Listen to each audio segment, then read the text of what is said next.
particular things within their body that when you want to know if that is a true priest or a descendant of Aaron, they only have a certain chromosome that no one else has. Isn't that powerful?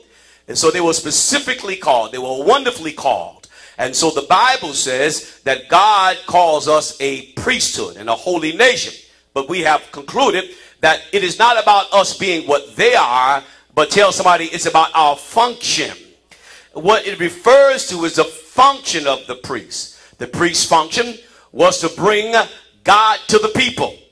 This was done in the old days by the blood of slain animals, the smelling of burning flesh, and the grim reality of their disobedience in sinful nature.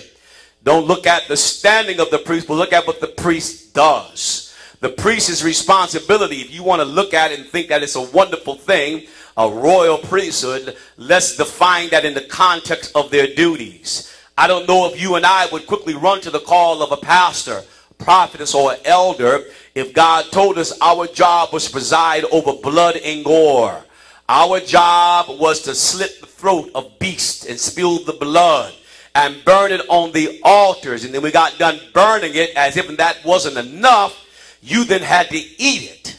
And you had to eat with your priest friend. You had to share it with them. So that's not a glamorous position, is it? And we're so quick to talk about we are a royal priesthood. If you're going to model the priesthood, and you should, because Peter said that's who we are, recognize that it's not a pretty place.